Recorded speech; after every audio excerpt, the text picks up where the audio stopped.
Welcome back to the Marvel Movie Minute, a daily podcast in which we explore the films of the Marvel Cinematic Universe 1 minute at a time. In this, our 5th season, we are looking at Joe Johnston's 2011 film, Captain America: The First Avenger. I'm Andy Nelson from the Next Reel Film Podcast.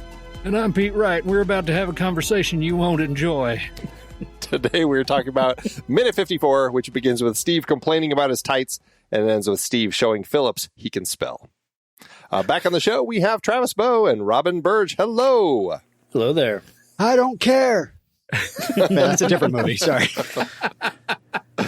Not the first time that's come up, though. It's fantastic. Good. All Tommy Lee references are welcome. That's right. We'll take all of them. Equal Tommy Lee opportunity. Here.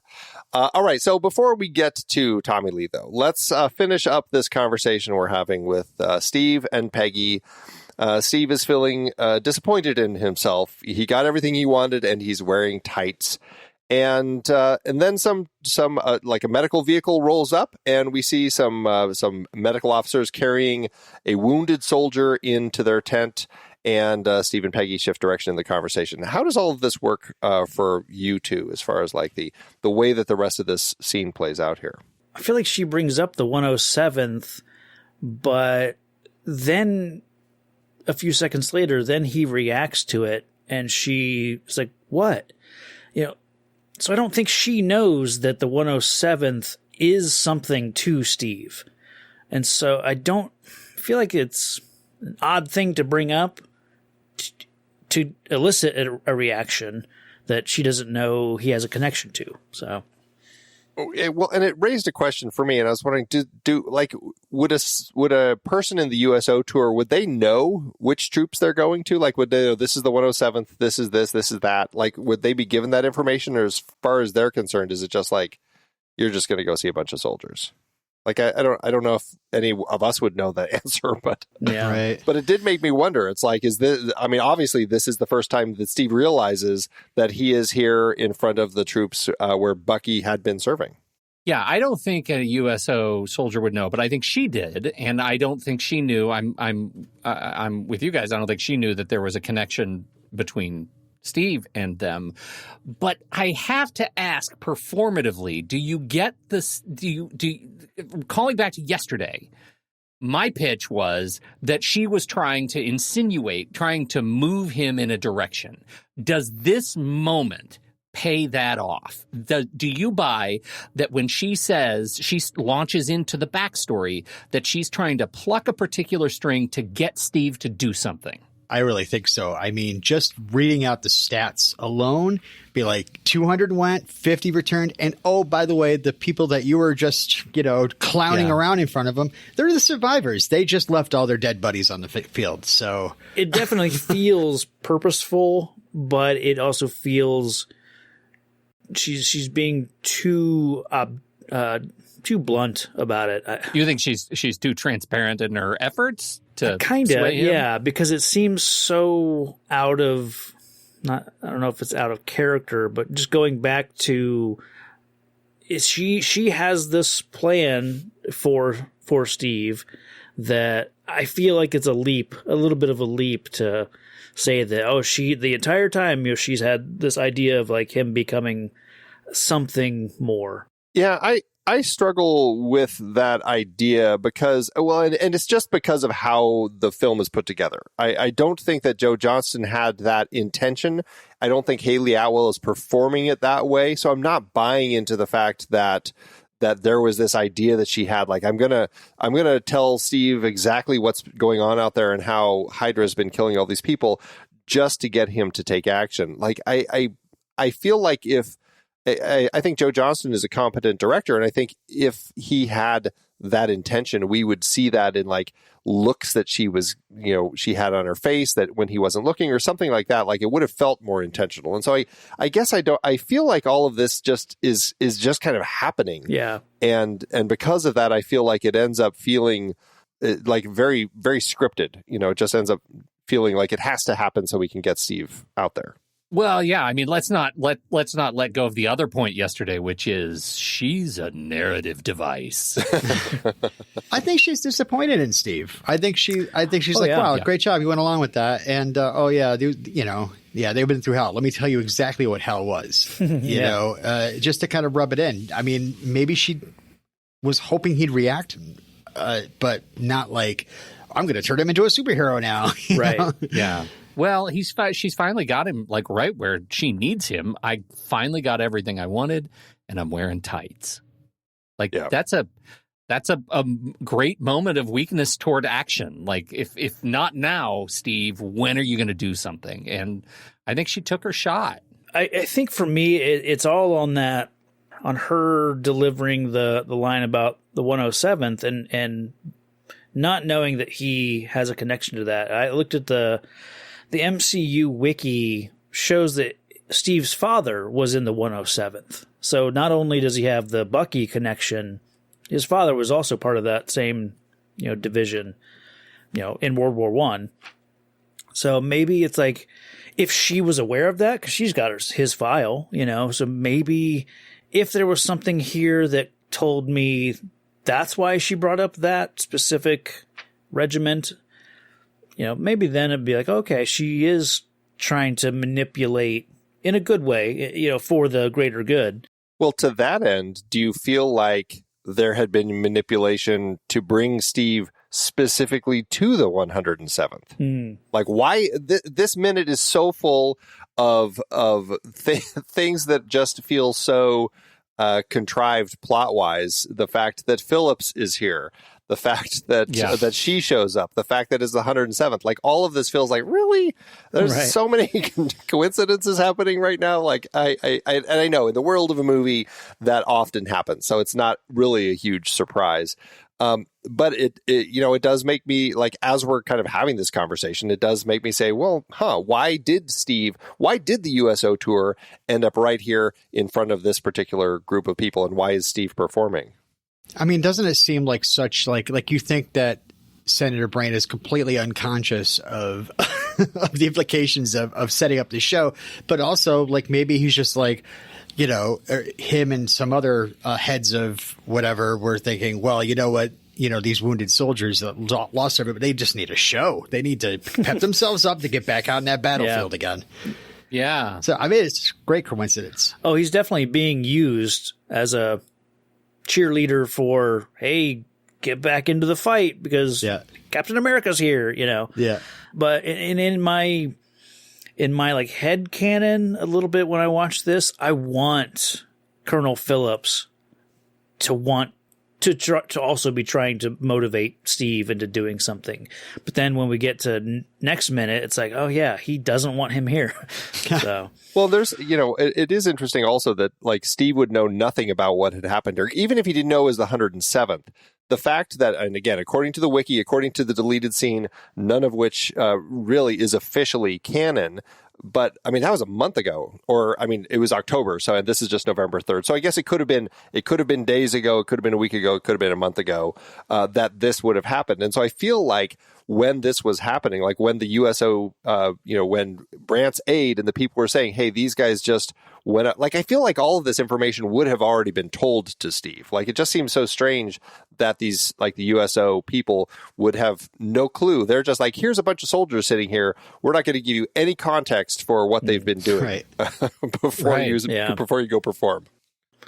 I think that works just to make him feel out of place, just to get that reaction of the crickets, when he does his normal kind of shtick and gets nothing in response. I think the other piece I wanted to pull out in the last minute, but I just as good here. Performatively, there's a lot going on for Chris Evans in this minute, and that he is able to communicate, first of all, such roguish handsomeness, and then also that the whole bit of that he's dealing with the shame of being here, the shame that he knows he's not living up to his potential, the shame that he knows all he's doing is just a glorified pitchman, and they put him in the trench coat. That oversized trench coat is such fantastic costuming for this minute to hide the thing that represents his greatest shame, the ridiculous tights. Yeah. Like, we're now at that transition point where we're going to move from ridiculous tights to something else.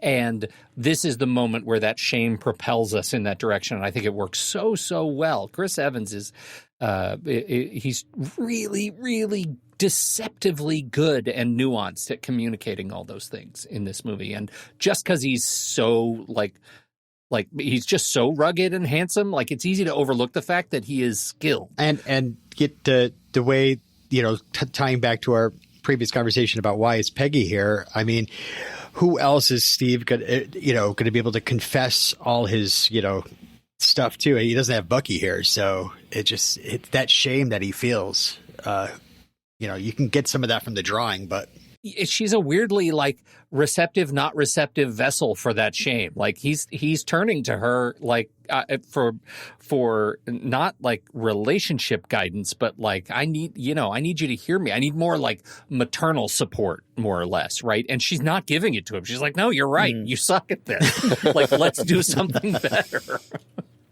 Well, I like that there's still a part of him because he gives her a look and she's like, I think she just says what, and he said that, he wanted to come overseas. He wanted to be over here. And I like that there's this grass is always greener kind of aspect to the way he's playing Steve here, which is odd because you're still talking about going over and fighting in war. And this is really his first up close encounter with seeing what that does to a person or, what these other guys are going through, even though he hasn't really seen any real fighting. But yeah, I guess all I was leading to there is just say I agree, but he plays this role so well. Yeah, he's good at being this little circus monkey. It works well, and I mean he emotes well. To your point, he's got that kind of that stoic, sullen face down.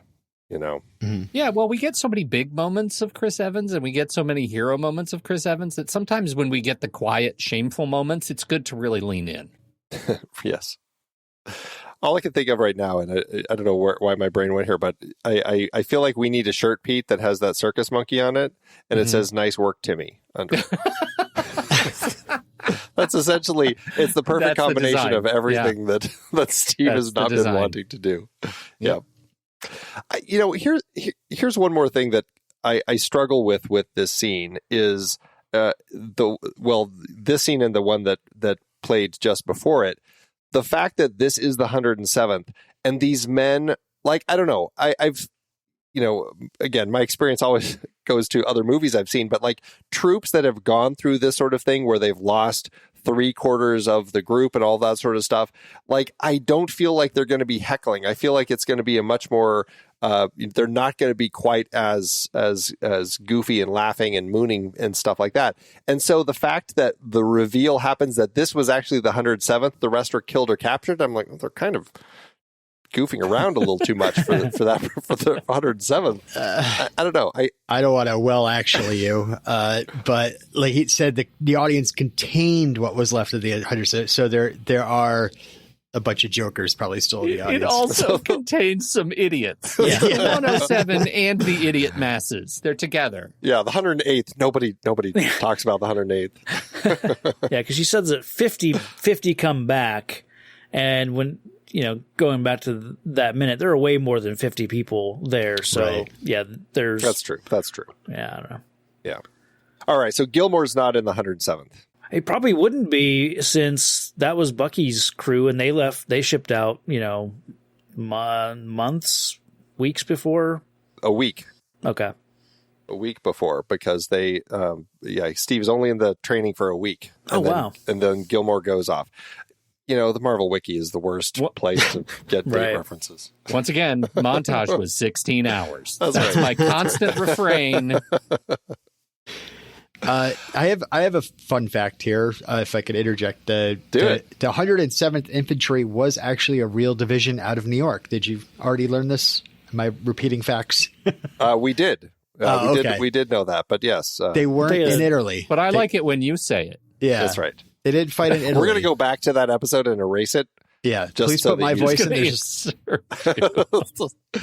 But it reminded me of from my own podcast that refers a lot to the Fighting 442nd, which was stationed in Italy in real life. All the Japanese Americans whose families were in internment camps.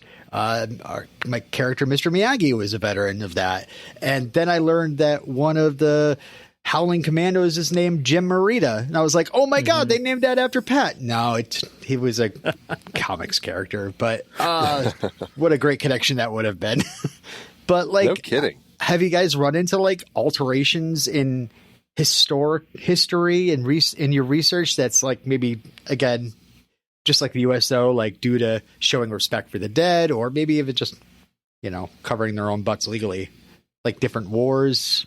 There are a lot of things that they're doing that's a lot more generalized. Like a lot of the newspaper headlines, it's things that have happened like over, a period of years or months. So they're very safe headlines, like that sort of thing. Things like the 107th, it was a real thing, but it's not like they're doing anything that specifically feels like it's referencing any particular battles that they would have done that feel like it would have been like bad taste or anything. So I haven't seen anything yet, at least, that has come up that has done that. Okay. Yeah.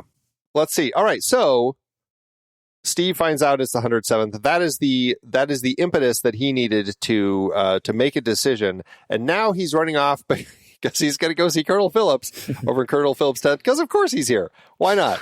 Hey, those boots come in handy though. All those puddles. Yeah. Yeah. I love the pirate boots. What's funny is I look at those and I'm like, but are those actually like waterproof boots? Like theater clothing is never really the right thing to wear in any inclement weather. Let's just say. Just as a quick aside, I don't know if you wanted to talk about this. What I like a lot in that sequence as he's running through the mud, the sign on the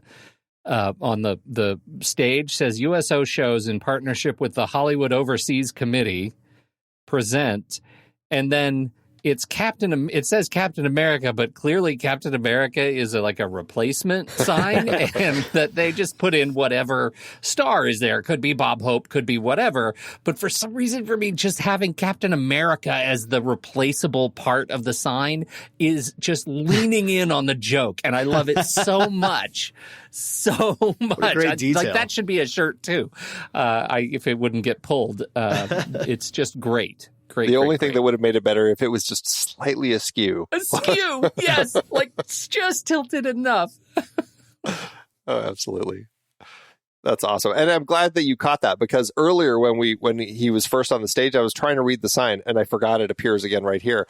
Yeah. And I could not read it. It was too far away. And I'm like, I can see USO shows, I can see Captain America, but I couldn't see anything in between. So I'm glad that you pulled that. Yeah. And he runs right across it. Nice job, Timmy. And he goes into Colonel Phillips' tent. Tommy Lee Jones back in action with us in the film. And of course, he instantly goes to the nickname for Steve Rogers. Well, if it isn't the Star Spangled Man with the plan. What's your plan today? What is your plan today? What do you two think of Tommy Lee Jones in this role? Such a fantastic addition to the MCU. And it's funny because I think I have a mental block every time I start to watch this movie. It's like, oh yeah, Tommy Lee Jones is in this movie, because he seems that's true. In a way, he seems out of place, even though he's perfect for this character that he's playing. But it doesn't feel like it's not a comic book character that he's playing. He's just playing this grizzled colonel. He's so perfect. But yeah, like I have a mental block with him and whether or not Dak gets killed by the gets stepped on by the Snow Walker in Star Wars. Like those two things I always block on. Like, does he get stepped on? I don't remember. Is Tommy Lee Jones? No, he's not. That'd be a weird movie for him to be in. Oh yeah, there he is. What's funny is I asked the question in all sincerity, knowing there's likely no answer. Do you think today Tommy Lee Jones remembers he was in this movie? He pulls the full Paltrow. Exactly. I wonder if there was he's like, I realize you're making a lot of these movies. I just want to do one. Yeah. Can we make sure you don't bring my character back? Yeah. Right. He's so appropriately used that way. It's not a character that needs to come back, Right. He's not a Nick Fury that would require, cameos in several movies. He's just perfectly used here. Yeah. Number 2, is Jim Carrey in this movie? Okay. You answered correctly both my questions. Not sanction. There You're not is a sanctioned really sexual interesting line change, and I'm curious all of your read on it. Because Steve, says, I need the casualty list from Azano to Phillips. And then Phillips says, you don't get to give me orders, son. In the script, he says, you don't get to give me orders, Captain. Mm. And I was like, oh, I kind of like that. The idea of bringing in his military title, His fake rank into the line there. I don't know. How does that, do either of you or any of you have a preference as to how that plays? Do you like the son, or do you think Captain would have been a nice touch? I at first thought it was Captain when thinking back on it, but he said, and I looked back and it said son, and immediately I was just like, okay, where's the org chart? And I found out that Colonel is 2 steps above Captain. But son, I think, is even more demeaning. Like he's about to go on a rant. Demeaning this into the next minute, but is Steve even a captain? Is this a question answered by this movie? In the early Timely comics, it was Private Steve Rogers, and he was like a goofball, and most of his most of his Private Steve Rogers moments were him like getting into jams with the Sergeant Duffy. It was almost like a comedy comic strip when it was just Steve and Bucky in the base. But then he'd become this, Captain America, very stoic and no nonsense. But yeah, it was kind of weird. But I don't know if he ever, I forget if he ever advanced, past Private. Here's the thing that doesn't work for that line for me. And that is that when Tommy Lee Jones says, son, it implies a familiarity that he might actually appreciate what Steve Rogers is doing for the war effort, that he might actually understand a little bit about what Steve is going through, right? Like, I know you're frustrated, son, and I'm really unhappy with how we landed in this situation, and we're going to have a conversation you're not going to like later, and all of that.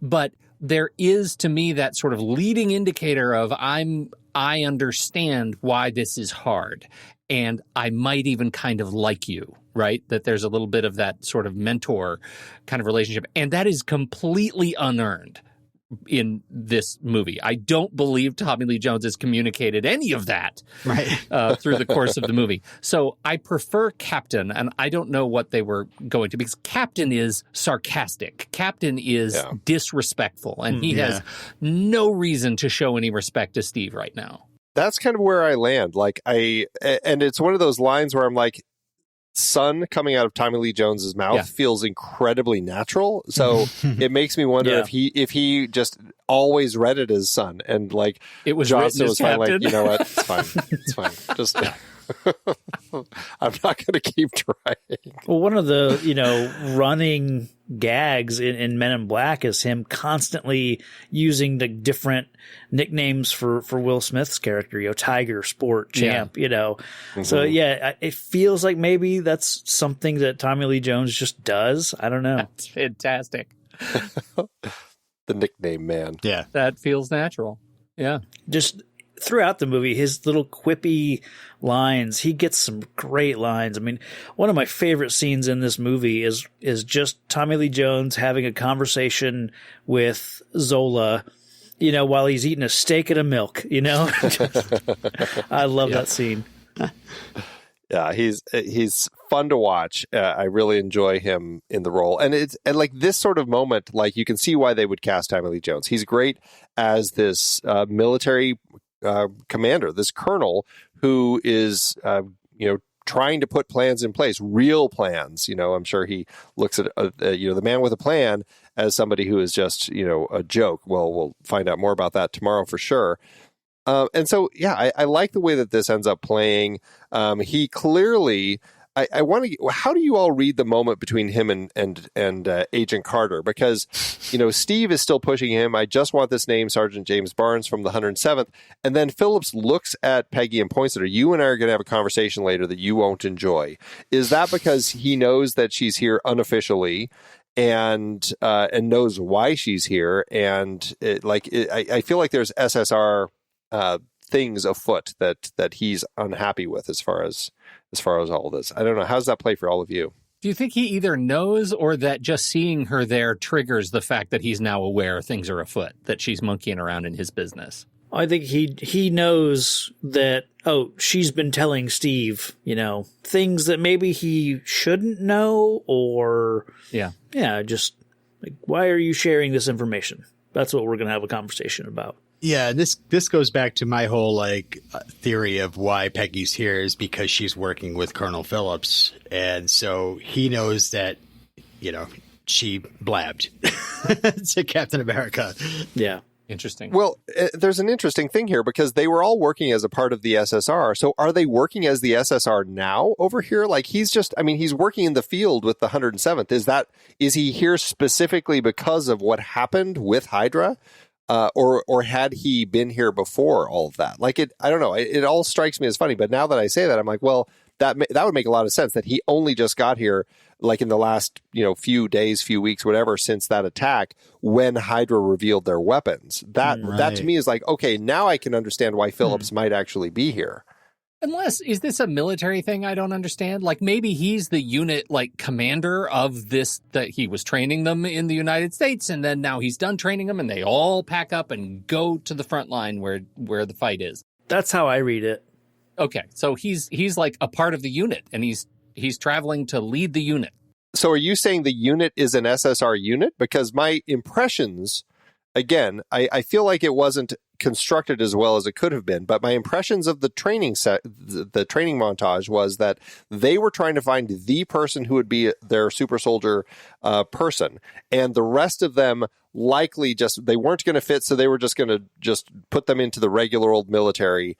And that's interesting. That's not how I read it. That's not how I think about it. So you think they're all SSR soldiers? No, completely the other way around. That he had this army unit that he's in control of, and he allowed SSR to operate in it so that they could pick out, cherry pick from his people, the people that they wanted for SSR. Because he was going to get a team of super soldiers. Right. And when Erskine gets killed, that whole project goes out the window because they can't replicate that formula. So now it's just military. I don't think there's much SSR, stuff going on until Captain America starts becoming a thing. Which also explains why he's so upset with her being there, because he's I get the feeling that he's done with SSR. Let's just get out of my base. I have a war to fight, kind of a thing. And so many letters to write.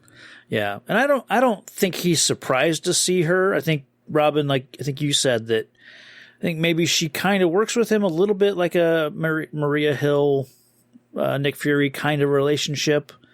Yeah, I have nothing else to do with the SSR. I might as well. Yeah. And why is she monkeying around with Steve Rogers still, kind of thing?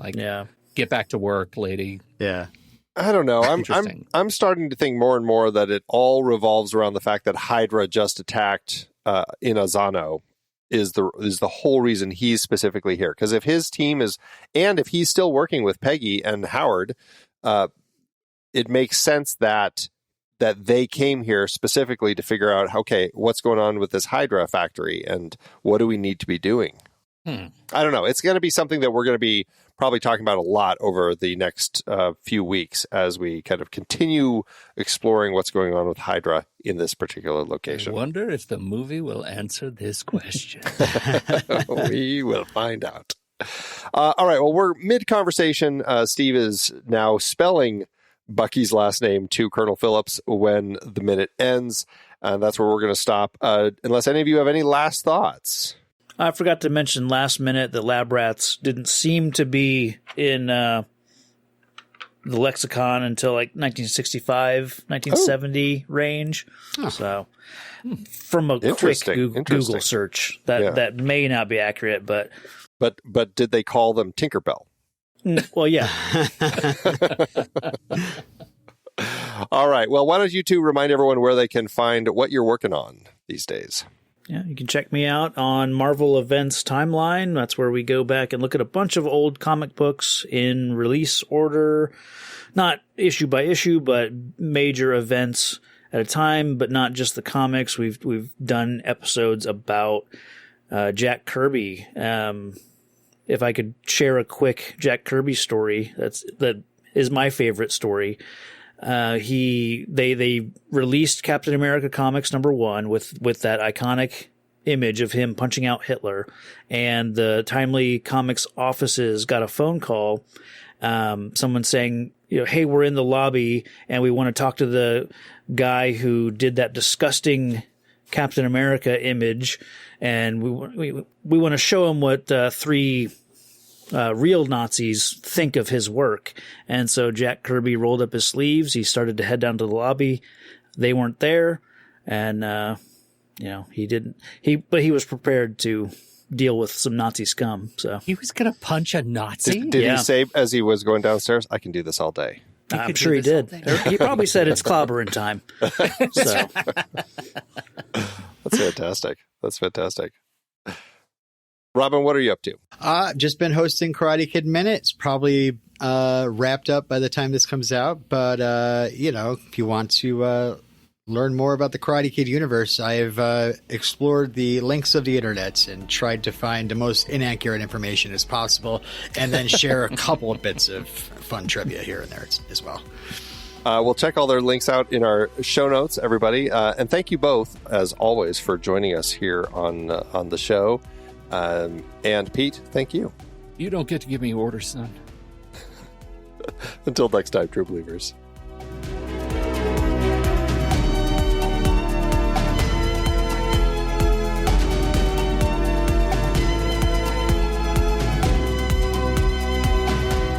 Marvel Movie Minute is a production of True Story FM. Engineering by Andy Nelson. This season's music is Spread the News by Anthony Vega, and this season's show art is by Winston Yabo. Find the show at truestory.fm, and if your podcast app allows ratings and reviews, consider doing that for this show.